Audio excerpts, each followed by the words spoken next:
Hello दोस्तों, कैसे हो आप सब। स्वागत है आप सभी का हॉरर स्टोरी 2.2 चैनल पर। दोस्तों, मेरा ये चैनल कई सच्ची घटना और कई मनोरंजन कहानियों से जुड़ा है। उम्मीद है मुझे कि आप भी मेरे साथ ऐसे जुड़े रहोगे और मेरी हर कहानी की दास्तां आपको ऐसे सुनाऊंगा जैसे वो खुद मुझ पर बीती हो। लेकिन इससे पहले जो कोई भी मेरे इस चैनल पर पहली बार आया हो तो अभी मेरे इस चैनल को सब्सक्राइब कीजिए। इससे मेरी हर न्यू वीडियो की अपडेट आपको मिलते रहेगी। तो चलिए जल्दी से सब अपने अपने हेडफोन लगा लें और मेरे साथ सुनिए हॉरर स्टोरी 2.2 चैनल पर।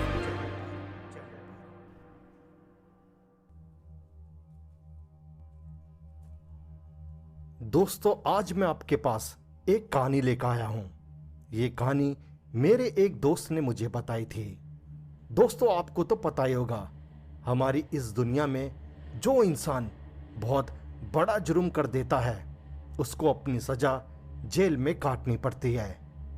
ये जगह ऐसी होती है जिसे आप नर्क की दुनिया भी कह सकते हो। यहाँ पर आया हुआ हर इंसान अपने पापों की सजा काटता है। कई इंसान को तो फांसी दी जाती है और बाकी के लोग अपनी पूरी जिंदगी जेल में ही काट देते हैं। यहाँ पर कुछ घटनाएं ऐसी भी होती है जिसे मानना और समझना बहुत मुश्किल होता है।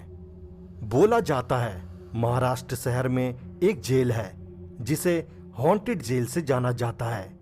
वहाँ के कैदियों और पुलिस कर्मचारियों का मानना है कभी कभी किसी को कुछ आवाजें और किसी की चलने की आहट सुनाई देती है। लेकिन सोचने की बात तो यह है, अभी तक सरकारी दस्तक में इस जेल के किस्से के बारे में कुछ नहीं लिखा गया, या शायद लोगों का अंधविश्वास ना बढ़ जाए इसलिए इस राज को जेल तक ही सीमित रखा है। दोस्तों, ये घटना ज्यादातर उन कैदियों के साथ घटती थी जिनकी सजा बहुत लंबी होती थी। हर किसी का कहना अलग अलग होता था। कोई कहता था जब मैं रात को कंबल ओढ़ के सोता था कोई मेरा कंबल पैरों से खींच लेता था, और कई तो ये बोलते हैं जब रात को सोने का वक्त होता था तब हमारे फ्लोर में बस 10 लाइट जलती थी, वो भी 100 कोठरियों के सामने। लेकिन जो कोठरी कोने में होती थी वहां तक रोशनी बहुत कम आती थी। इन्हीं लोगों का कहना है उनको हल्की सी रोशनी में किसी आदमी की परछाई चलती हुई दिखाई दी थी। जब वो इधर उधर देखते थे तब दूर दूर तक कोई दिखाई नहीं देता था, एकदम सन्नाटा सा होता था। वहां हर रात अलग अलग पुलिस वालों की ड्यूटी होती थी। सब पुलिस वाले 20-20 मिनट में राउंड लगाया करते थे। इनमें से कुछ पुलिस वालों का कहना है हमें पहले अकेले राउंड लगाने में डर नहीं लगती थी, लेकिन अब रात के 12 बजे के बाद वहां जाने की हिम्मत नहीं होती।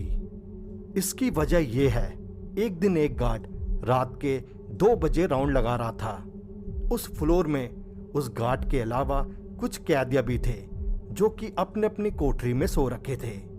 वहां कुछ खाली कोठरियां भी थी जिनकी वजह से गार्ड के जूतों की चलने की आवाजें उस पूरे फ्लोर में गूंज रही थी, जो कि इस मंजर को और डरावना बना रही थी। तभी अचानक पीछे की चौथी कोठरी में किसी आदमी की रोने की आवाजें सुनाई देने लगी। तुरंत वहां देखा तो कोई कैदी वहां नहीं था, वो एकदम खाली था। गार्ड उसी वक्त तेजी से भाग के बाहर आ गया। दोस्तों, वहां के कैदियों का बोलना है कि हमारे साथ ये सारे किस्से 58 कोठरी से जुड़े हुए हैं।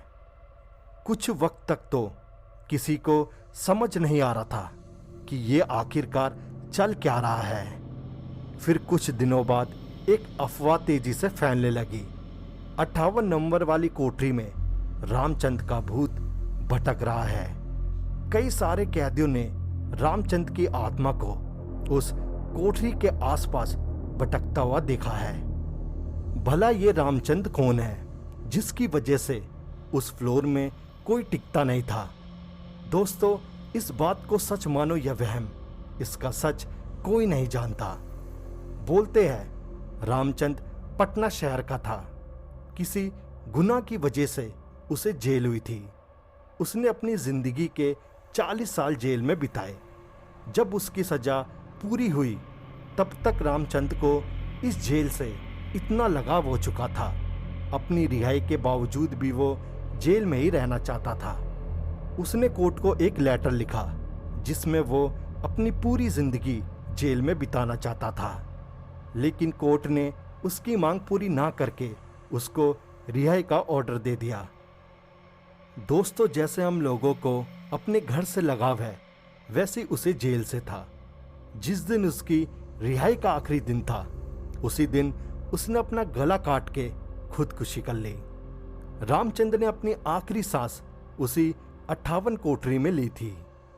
कुछ समय बाद उसके साहे ने उस पूरी जगह में ही कब्जा जमा लिया जहां उसने सजा काटी थी। तब से लेके आज तक वहां किसी भी कैदी को टिकने नहीं दिया। रामचंद्र का साया आधी रात को कैदियों को इतना डराता था, वो सब चीख चीख के बेहोश हो जाते थे।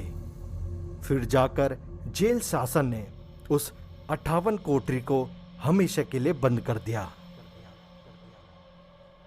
तो दोस्तों, मेरे दोस्त की बताई हुई कहानी आपको कैसी लगी मुझे कमेंट करके जरूर बताइएगा।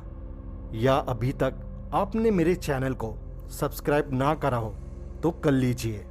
अब मैं लौटूंगा अगली कहानी लेके। तब तक के लिए goodbye and take care.